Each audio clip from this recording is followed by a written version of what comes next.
ہم نے اس کی بات کو مانی۔ محسن نقوی 70 کی دہائی میں پکوان چڑھنے والا محمد شعراء سے بہت آگے نکل گیا اور اسی بلند مقام اور گراں قدر ادبی خدمات پر حکومت پاکستان کی طرف سے صدارتی تمغہ اس نے کارکردگی جیسا بلند اعزاز بھی پایا۔ محسن نقوی نے شاعری کے حوالے سے 11 سے زائد کتب تخلیق کی۔ ان کا کلام ملک کے معروف گلوکاروں نے گایا۔ محسن کی شہادت کے 26 سال بعد آج بھی ان کی شاعری اسی طرح تر و تازہ ہے جیسے ان کی زندگی میں اپنی شہرت کی بلندی ہوئی۔ ان کے اشعار آج بھی دلوں کو تسکین پہنچاتے ہیں۔ چند اشعار اداسیوں کا یہ موسم بدل بھی سکتا تھا، اداسیوں کا یہ موسم بدل بھی سکتا تھا، وہ چاہتا تو میرے ساتھ چل بھی سکتا تھا۔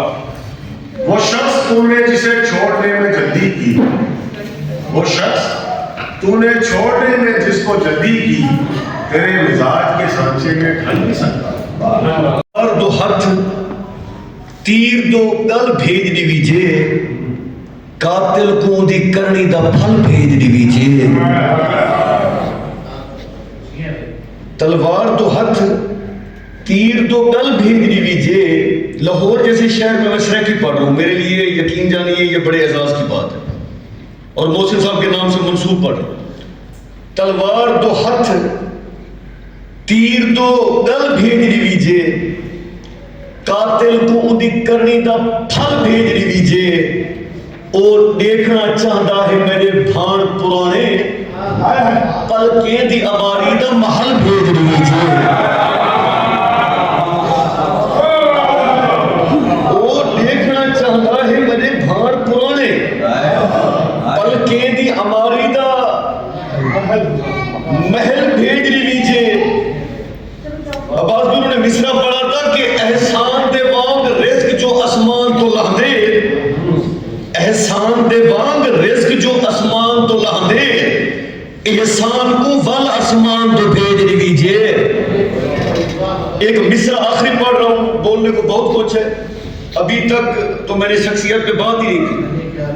آخری شعر پڑھ رہا ہوں، وقت اتنا، احسان کو ول آسمان دو بھیج دیجیے۔ عید تے چند تے کو عید دا تحفہ ہنج بھیج دیجیے یا غزل بھیج دیجیے۔ باقی میزبان کی حیثیت سے آپ تمام صاحبان کا بہت شکریہ۔ اللہ شہید کے مزید درجات بلند فرمائے۔ جملہ مرحومین سخن بھر جتنے بھی جان فانی سے چلے گئے ہیں، پروردگار سب کے درجات بلند فرمائے، سب کو کروٹ کروٹ جنت میں جگہ عطا فرمائے، اور مجھے موجودہ شعراء کرام کا سایہ سلامت فرمائے۔ اور میرے بھائی اسد رضوی صاحب، رضا نقوی صاحب نے یہ جو چراغ جلائے ہوئے ہیں، یقین جانے کہ لمبے عرصے کے بعد 15 جنوری جو ہے نا منعقد کی انہوں نے، تو خرید لیا سید نے ہمیں، اللہ پاک ان کی زندگی دراز فرمائے۔ تمام صاحبان کا بہت شکریہ۔ بس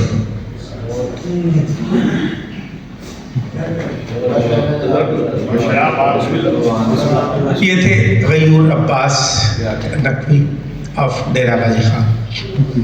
میں التماس گزار ہوں جناب عزیر احمد صاحب سے، جو عطاء الحق قاسمی صاحب کی غیر موجودگی کا آپ کو وہ یہ بتائیں گے کہ وہ ان کی غیر موجودگی کے اسباب اور وجوہات کیا تھے، چونکہ جب یہ خود اپنی زبان سے بیان کریں گے تو آپ کو یہ یقین ہو جائے گا کہ عطاء الحق قاسمی ہر صورت میں یہاں پہ تشریف لاتے، لیکن چونکہ ان کی شرعی مجبوری تھی، جب عذر شرعی ہو تو پھر بندہ بے بس ہو جاتا ہے۔